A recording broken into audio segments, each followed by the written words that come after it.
Well, hello there. Welcome to another amazing episode of the Breaking Barriers interview series where we get to hear amazing insights from our female executive leaders, those major forms of inspiration we actually are looking to give our less seasoned female leaders. They're aspiring for greatness, and I know that they want to be able to hear from these seasoned veterans in the different industries. And today we have Dr. Mary Papazian, and she's in the academia industry, Dr. Mary. And so I'll have her officially introduce herself, but I am just really honored to have her share those, the rich insights with us today. Dr. Mary, welcome to Breaking Barriers interview series. It's so great having you here. Well, it's my pleasure, and it's good to see you. I think it's a really important initiative, and anything that I can share that might be helpful to others, I'm happy to do so. Awesome. So can you please, just for the record, could you please provide your full name and current position title in your organization currently? So I'm Mary Papazian, and I'm the Executive Vice President of the Association of Governing Boards for Universities and Colleges. It's an association that focuses on the work of the boards at universities and colleges, public and private, across the United States, with some international members as well.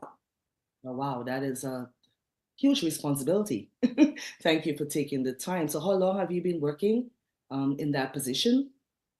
I've been there since late August. So what is that? 6 months, something like that? Yeah.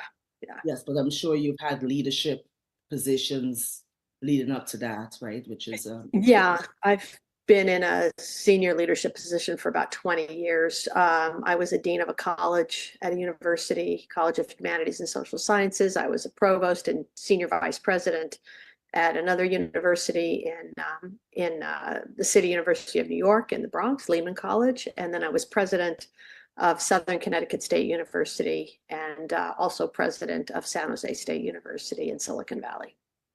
Awesome. And I do know about the CUNY schools. I believe my sister has a background there, so it's very familiar. Very awesome. Yeah. So nice to meet you. Yes. And so can you just give us just a brief context and really what the challenges in the academia industry, what they are in terms of cultivating resiliency? And we're talking obviously from the perspective of a woman executive leader, or empowering authentic leadership. You want to touch base on that just roughly?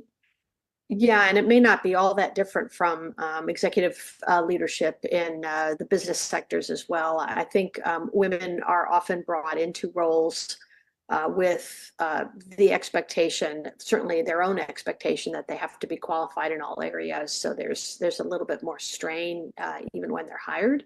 And so there's always a segment, I think, who are wondering if the woman is up for the job, right? Can handle it.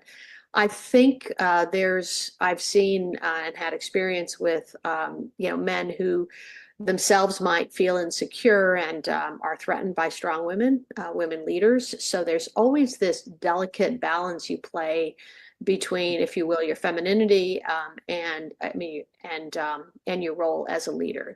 The way we define leadership is generally very male gendered. If you think about strong and confident, and you can go on. And yet when women exhibit those qualities, it seems sometimes to be a threat. So I think that's often a challenge. I think the other piece is that there's less margin for error for women. So the resiliency piece, I think, is a really key factor. I'm glad you're looking at it. It seems when men make a mistake or when things don't go exactly right, they have a little bit more room. There's more support.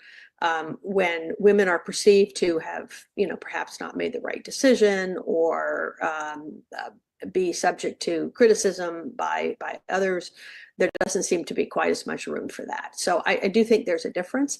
And then the numbers are just off. In higher education, in terms of institutional leadership, presidents and chancellors, we're stuck at about 33%. and it varies of the kinds of institutions, but it's still a minority of institutions. And I would say what I describe for myself is even more poignant for women of color who face not only the issues of being a person of color in the United States, but also of being a woman. So I've talked to many of my colleagues who have that intersectionality, and it's an even more, I think, challenging environment.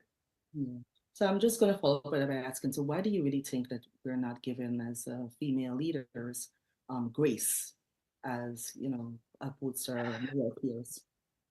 It would be a little bit of speculation on my part. I'm sure there have been studies on it, but I think part of it is that we it's a mismatch of expectations.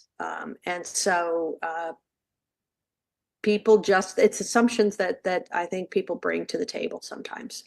And it plays out in these ways. I don't know that people mean to be that way. I don't think it's intentional. I think it's just what happens in the way there are responses. Exactly. But it's something that we need to be aware of, I believe, as female leaders open our eyes, right? And just be cognizant of that and not just ignore and say, oh, it's nothing. That's what I've Well, noticed. So, yeah, that's a that's it. really good point. Yeah, we shouldn't, we should be, I've said this when I've spoken to emerging leaders in other contexts, that it's, we can all wish the world were different. It's not, and it probably won't be anytime soon.